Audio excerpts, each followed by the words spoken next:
कल्याणमस्तु पिलामाने आज तुम सप्तम श्रेणी साहित्य बहिर प्रथम पद्य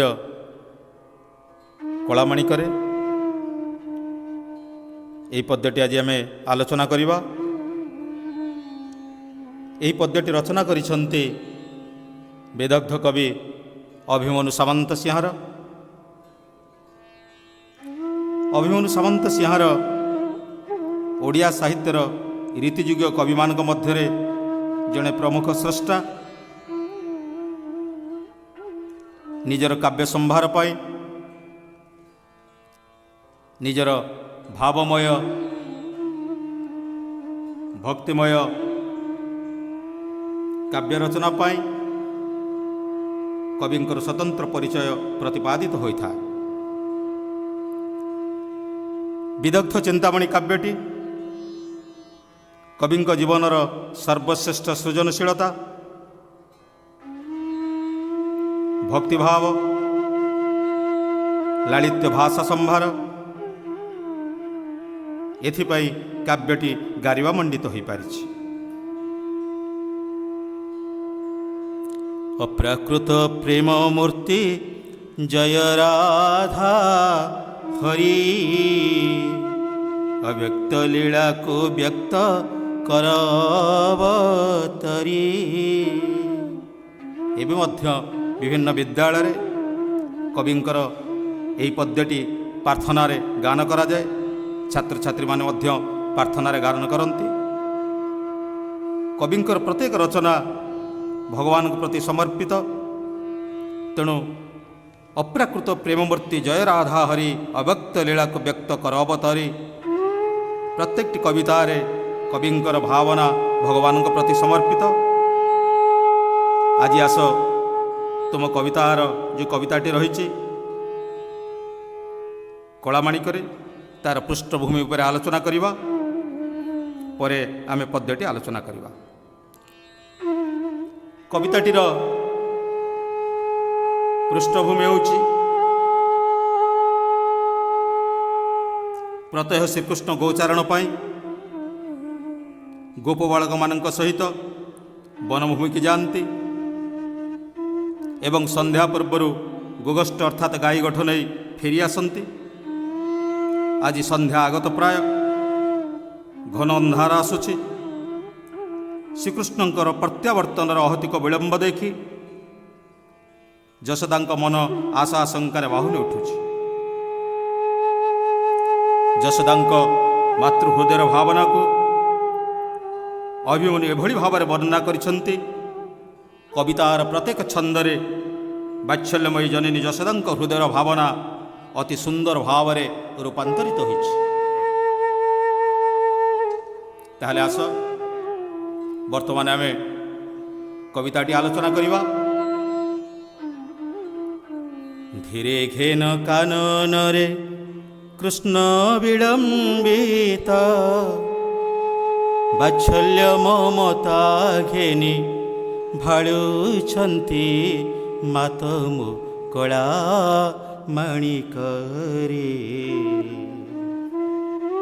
श्रीकृष्ण गोचारण पाई वन को जाइछंती। आज संध्या होई आसुछि।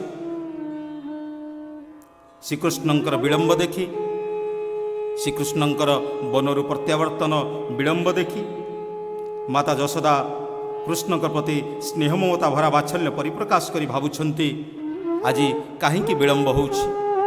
संध्या आगत प्राय हलाड़ी कृष्ण कहीं फेरु नाहंते। एठी आउ गोटी कथा तुमको कहूछि पिला माने पदर प्रत्येकटी पदर शेषरे जो शब्दटी लिखा है जो उपमाटी दिया है कलामाणिक ये उपमाटी अति सुंदर होइछि कृष्ण प्रति आर भाव अति सुंदर होइछि।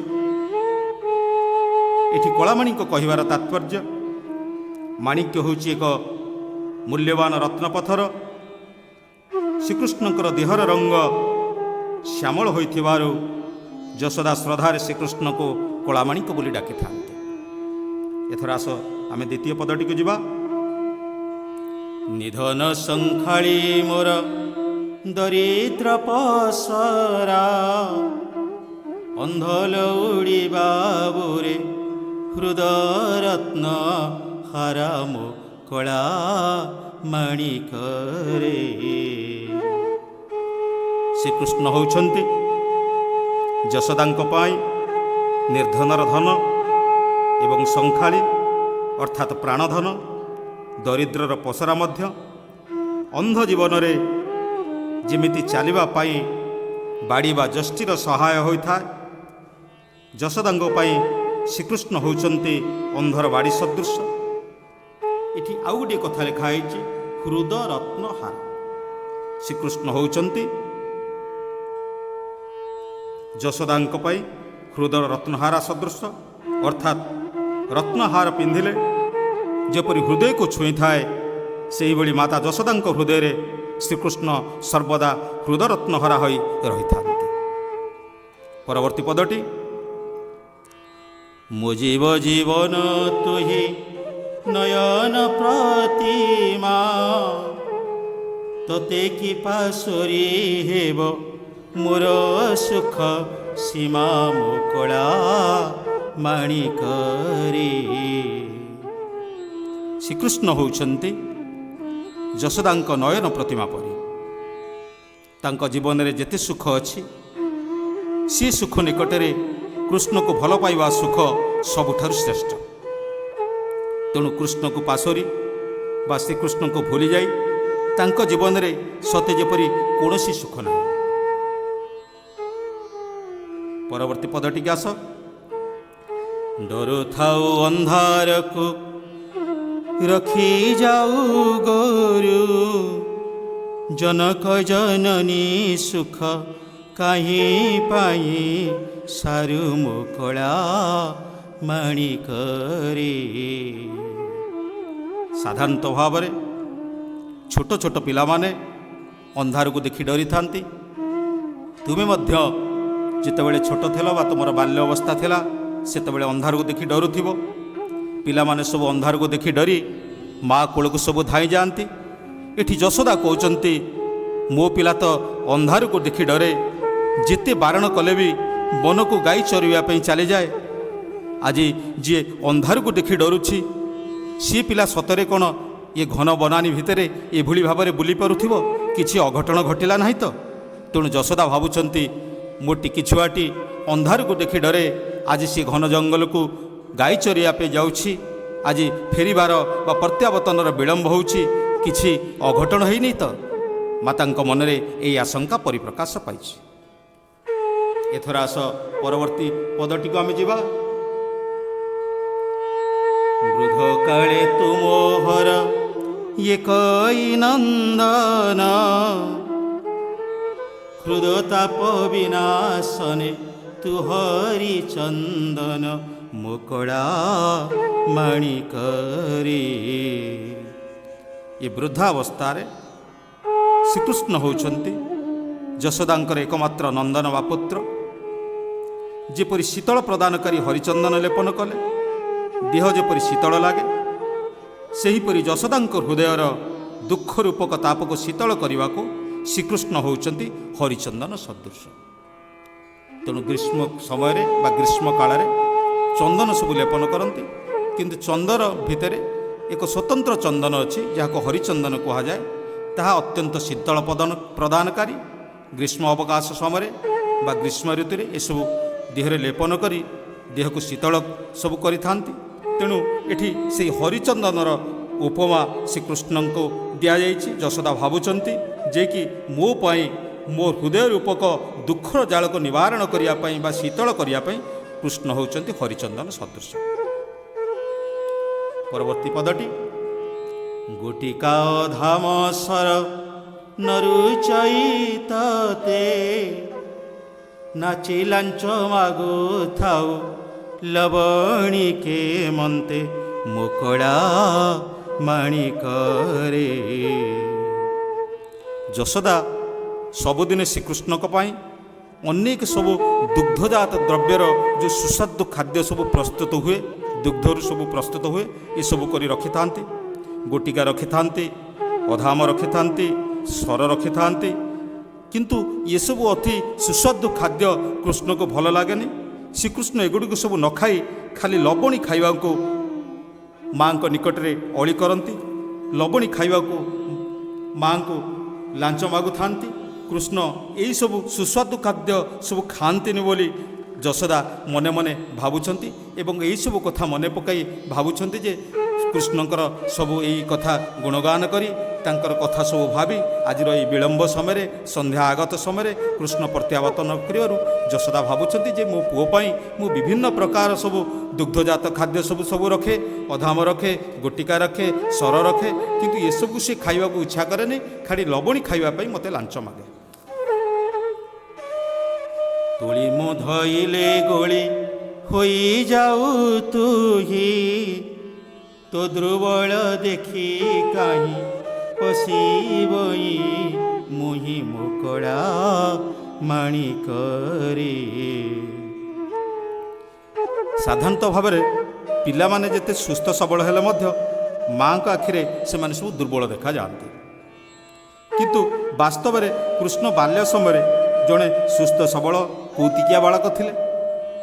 କିନ୍ତୁ ଯଶୋଦା ଯେତେବେଳେ କୃଷ୍ଣକୁ କୋଳ କରିବାକୁ ତୋଳି ଧରନ୍ତି ସେତେବେଳେ ଯଶୋଦା କୁହନ୍ତି ମୋ ପୁଅ କେଡ଼େ ଦୁର୍ବଳ ଲାଗୁଛି, ହାତରେ ତୋଳି ଧରିଲେ ଭାରି ଦୁର୍ବଳ ଲାଗୁଛି, ହାତରୁ ଖସିଗଲା ପରି ଲାଗୁଛି। ପ୍ରତ୍ୟେକ ମାଆଙ୍କ ମନରେ ମଧ୍ୟ ଏ ଭାବନା ଥାଏ। ପିଲାମାନେ ଯେତେ ସୁସ୍ଥ ସବଳ ହେଲେ ମଧ୍ୟ ମାଆମାନେ ଭାବନ୍ତି ମୋ ପିଲା ଦୁର୍ବଳ ଅଛି। ତେଣୁ ଯଶୋଦା ଭାବୁଛନ୍ତି ମୋ ପିଲାଟା ଭାରି ଦୁର୍ବଳ, ତେଣୁ ଏଭଳି ଦୁର୍ବଳ ଶରୀର ନେଇ ଘନ ଜଙ୍ଗଲ ଭିତରକୁ ଗାଈ ଚରିବା ପାଇଁ ଯାଉଛି। ଏଭଳି ଭାବରେ ତାକୁ ମୁଁ ଜଙ୍ଗଲକୁ ଛାଡ଼ିବା ଉଚିତ ହେଉନଥିଲା, ଯେ କି ମୋ ପିଲା ତ ସବୁବେଳେ ଦୁର୍ବଳ ଦୁର୍ବଳ ଲାଗେ।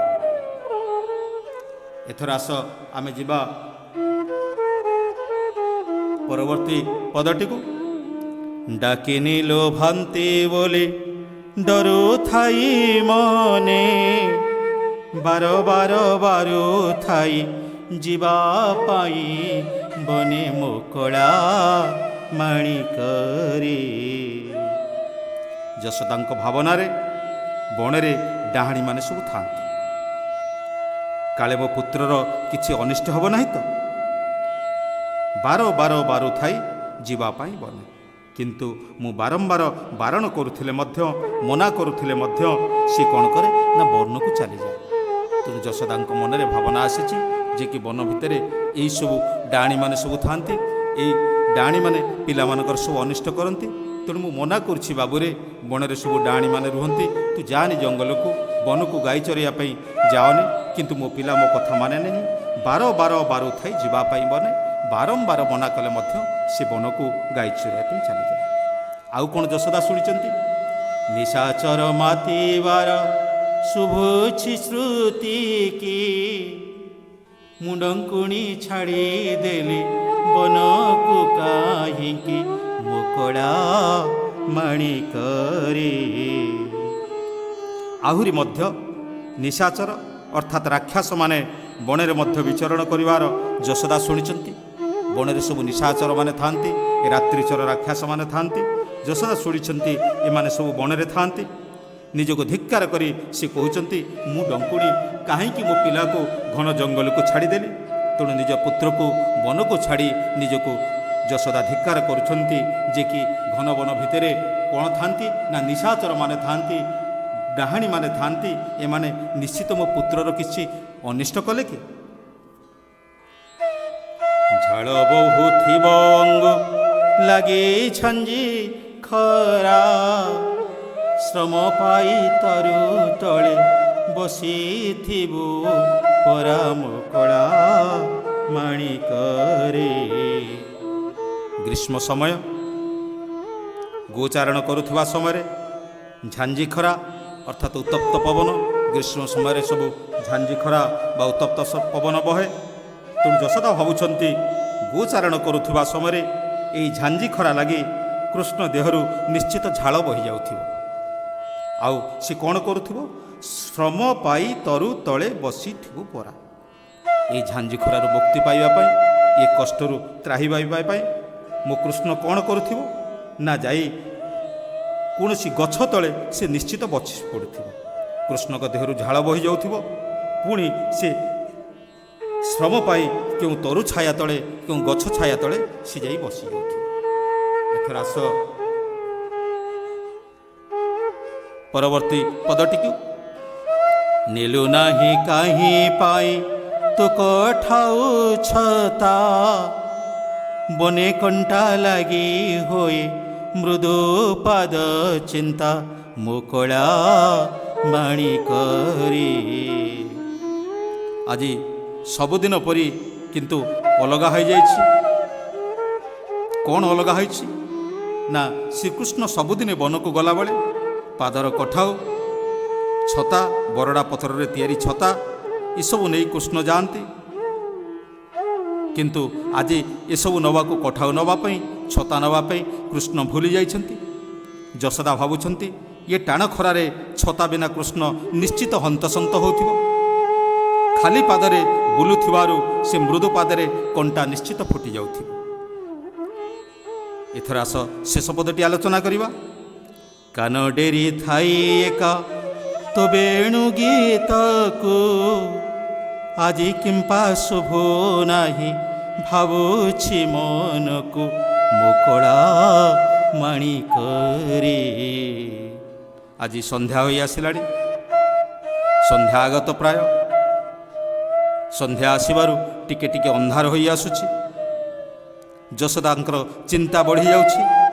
ଯଶୋଦା କହୁଛନ୍ତି ସବୁଦିନେ ତୋର ବେଣୁ ସ୍ୱନକୁ ତୋର ବଂଶୀ ସ୍ୱନକୁ ମୁଁ ଶୁଣିବାକୁ କାନ ଡେରିଥାଏ। ବେଣୁ ଅର୍ଥାତ୍ ହେଉଛି ବଂଶୀ। ଯେଉଁ ବେଣୁ ସ୍ୱନକୁ ସବୁଦିନେ ଶୁଣି ଜାଣିପାରନ୍ତି ଯଶୋଦା ଯେ କି କୃଷ୍ଣ ଫେରି ଆସିଲେଣି। ତେଣୁ ଯଶୋଦା କହୁଛନ୍ତି ତୋ ବଂଶୀ ସ୍ୱନକୁ ଶୁଣିବାକୁ ମୁଁ ସବୁଦିନେ କାନ ଡେରି ବସିଥାଏ। ଆଜି ତ ସନ୍ଧ୍ୟା ହେଲାଣି, କାହିଁ ତୋର ବଂଶୀ ସ୍ୱନ ତ ଶୁଭୁ ନାହିଁ। ଏଇଭଳି ଭାବନାରେ ଏଇଭଳି ଆଶଙ୍କାରେ ଯଶୋଦା ଭାବୁଛନ୍ତି ଆଜିର ଏଇ ବିଳମ୍ବ ପାଇଁ, ଆଜି ସନ୍ଧ୍ୟା ଆଗତ ହେଲାଣି, ମୋ କୃଷ୍ଣ ନ ଫେରିବାର କ'ଣ ଏଇସବୁ କାରଣ ହେଉଛି କି? ବନ ମଧ୍ୟରେ ହିଂସ୍ର ନିଶାଚର ଡାହାଣୀମାନେ ଅଛନ୍ତି। ସେମାନେ କିଛି ଅନିଷ୍ଟ କଲେ କି? ଆଜି ତ ଛତା କଠାଉ ଏସବୁ ନାହିଁ ନେଇନାହିଁ ଶ୍ରମ ପାଇ କିଛି ଅସୁବିଧା ହେଲା କି? ପାଦରେ କ'ଣ କଣ୍ଟା ଫୁଟିଗଲା କି? କୃଷ୍ଣଙ୍କର ପାଦ ହେଉଛି ମୃଦୁ ପାଦ, ସେଥିରେ କ'ଣ କଣ୍ଟା ଫୁଟିଗଲା କି? ଆଉ ଯଶୋଦାଙ୍କ ପାଇଁ ବହୁତ ଅନେକ ଗୁଡ଼ିଏ ସୂଚନା ମଧ୍ୟରୁ ଗୋଟିଏ ସୂଚନା ହେଉଛି କୃଷ୍ଣଙ୍କର ବଂଶୀ ସ୍ୱନ। ସେହି ବଂଶୀ ସ୍ୱନ ଶୁଣିଲେ ଯଶୋଦା ଜାଣିପାରନ୍ତି ଯିଏକି ଗୋଗୋଷ୍ଠ ନେଇ କୃଷ୍ଣ ଫେରୁଛନ୍ତି। ତେଣୁ ତାଙ୍କ ମନ ଟିକେ ଖୁସି ହୁଏ, ଆନନ୍ଦରେ ଟିକେ ଅଧୀର ହୁଏ। କିନ୍ତୁ ଆଜି ତାହା ହୋଇନାହିଁ। ତେଣୁ କୃଷ୍ଣଙ୍କର ଏହି ବିଳମ୍ବ ବା ପ୍ରତ୍ୟାଗମନର ଭାବନାକୁ ଯଶୋଦା ଏଭଳି ଭାବରେ ନିଜ ମନରେ ଆଶଙ୍କା ମାଧ୍ୟମରେ ପରିପ୍ରକାଶ କରିଛନ୍ତି ଯେ କି ଯଶୋଦାଙ୍କ ଭାବନାକୁ ଅଭିମନ୍ୟୁ ସାମନ୍ତ ସିଂହାର କବିତାର ପ୍ରତ୍ୟେକ ପଦର ଛତ୍ରେ ଛତ୍ରେ ଯଶୋଦାଙ୍କର ମାତୃହୃଦୟ ଏଭଳି ଭାବରେ ରୂପାନ୍ତରିତ ହୋଇଛି ଯାହାକି କବିତାଟିକୁ ଆହୁରି ମାର୍ମିକ କରିଛି। କବିତାଟି ତୁମେ ଭଲ ଭାବରେ 2-3 ଥର ଯେଉଁ ଗଦ୍ୟ ଅନୁବାଦ ମୁଁ କଲି ତାକୁ ଭଲ ଭାବରେ ଶୁଣିଦେବ। ଆଉ ଗୋଟିଏ କଥା ମନେ ରଖିବ, ନିଜର ନୋଟ୍ ବା ନିଜର ରଚନା ଭଲ ଭାଷା ସଂଯୋଜନା ଦେଇକି ତୁମେ ସବୁ ପ୍ରସ୍ତୁତ କର। ଯେଉଁ ଭାଷା ସଂଯୋଜନା ଦେଇ ତୁମେ ପ୍ରସ୍ତୁତ କଲେ ତୁମର ଶିକ୍ଷକ ହୁଅନ୍ତୁ ବା ତୁମର ଗୁରୁଜୀ ହୁଅନ୍ତୁ, ତୁମର ପରୀକ୍ଷକ ହୁଅନ୍ତୁ, ଅନ୍ୟ ପିଲାମାନଙ୍କ ନିକଟରୁ ତୁମେ ଯେବେ ଅନନ୍ୟ ହୋଇଥିବ ତୁମେ ନିଶ୍ଚିତ ଅଧିକ ମାର୍କ ପାଇବ। ତେଣୁ ସବୁବେଳେ ନିଜକୁ ଅନନ୍ୟ ହେବାକୁ ଚେଷ୍ଟା କର। ତାଦ୍ୱାରା ତୁମର କ୍ରିଏଟିଭିଟି, ତୁମର ସୃଜନଶୀଳତା ଏସବୁ ବଢ଼ିବ। ଆଉ ସବୁବେଳେ ମନେ ରଖିଥିବ ନିଜ ମାତୃଭାଷାର ଗାରିମା ଦ୍ୱାରା ତୁମେ ନିଜର ଲେଖନୀ ବା ନିଜର ରଚନା ପ୍ରସ୍ତୁତ କର। ଆ ଦ୍ୱାରା ତୁମ ମାତୃଭାଷା ଗାମ୍ଭୀର୍ଯ୍ୟପୂର୍ଣ୍ଣ ଭାଷାରେ ପରିପୃଷ୍ଟ ହେବ ଏବଂ ତୁମ ଲେଖନୀ ବା ତୁମ ରଚନା ମଧ୍ୟ ପରିପୃଷ୍ଟ ହେବ। ଆଶା କରେ ଏହି ଆଲୋଚନାଟି ତୁମେ ଭଲ ଭାବରେ ଶୁଣିଥିବ, ମନେ ରଖିଥିବ। ଧନ୍ୟବାଦ। କଲ୍ୟାଣମସ୍ତୁ।